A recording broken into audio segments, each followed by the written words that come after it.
that the men were originally plotting to kill free speech activist Pam Geller in an ISIS-style beheading. Well, naturally, CNN's Erin Burnett took this as an opportunity to attack Pam, well, instead of the radical jihadists. Watch this.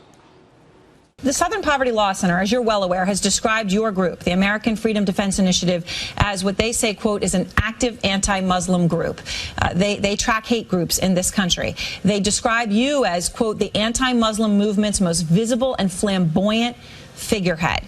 Again, they track hate groups. They're putting you on that list. Nothing justifies a beheading or a beheading plot, but it's important to note this. I mean, are you stoking the flames? Do you, on some level, relish being the target of these attacks? Relish being the target. Who self-promotes to get killed? Here now with reaction, author, columnist Pam Geller and the director of the Islamic Society in Nevada, Imam Islam Abdullah, is with us. Let me go through this. First point is the Southern Poverty Law Center. Didn't they have Ben Carson on their list? Dr. Ben Carson, who saved people's lives?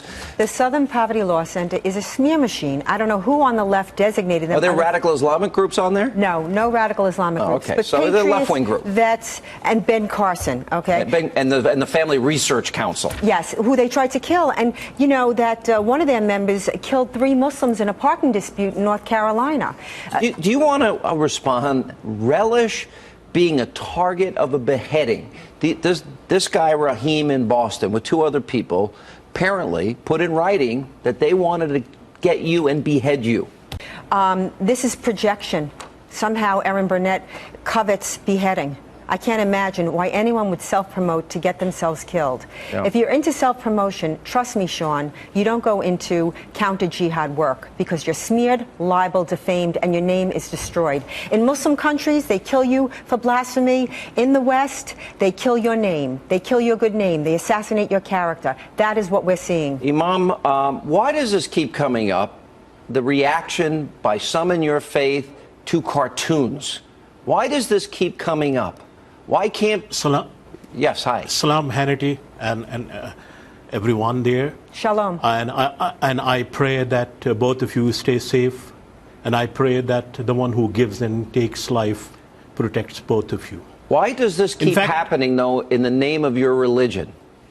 There are people who do all kind of things in the name of religion, and it is the collective responsibility. No, this is in the name of your religion. This is happening in the name of Islam and Muhammad. Please, Mr. Hannity, let me explain it to you. I'm waiting. Islam protects the life, and Islam and the Quran does not tell its adherents to kill anyone if he or she blasphemes God or His messenger. Excuse me. Those who do that in Islamic violate this. In Islamic countries, aren't apostates? Isn't the penalty for apostatism death? Yes, that is the problem of those countries who have those kind of problems. Right, it in has the name nothing of your to do religion. with Islam. That's my point.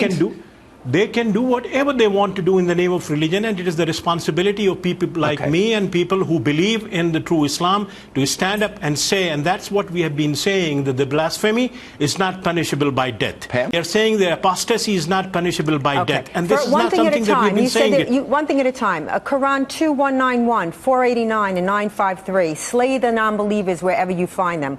Quran 47:4. I let you speak. I let you speak the nonsense. You have to let me respond. Quran 47:4. Whenever you meet the unbelievers, strike them at their necks, which is exactly what the jihadists in Boston wanted to do to me. The death penalty can result from blasphemy charges under the Sharia in Muslim majority countries like Afghanistan, like Iran, like Sudan, like the UAE. I could go on. And in many countries like Pakistan, you have Muslim mobs who lynch those that were accused with no proof, as if, you know, it's reasonable even with proof. This is under the Sharia. Hang on, we're almost out of time. Imam, let me ask you.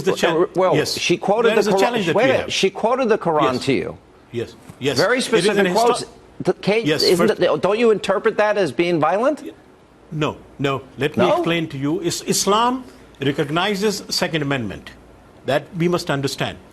But Islam also put restrictions on people in terms of when they attack us or when they aggress upon us. And the That's not what Quran it that you are says. quoting, no, the Quran that you are quoting is in historical context where the Muslims were under persecution, were being killed, and they are asked to defend, and they are asked to fight against those people who are fighting against them. The violence in the Old Testament and New Testament is descriptive. The violence in the Quran is for all time, and it is prescriptive. All right. And Muhammad said, I have been made victorious through terror. We got to leave it there. Coming up. In fact,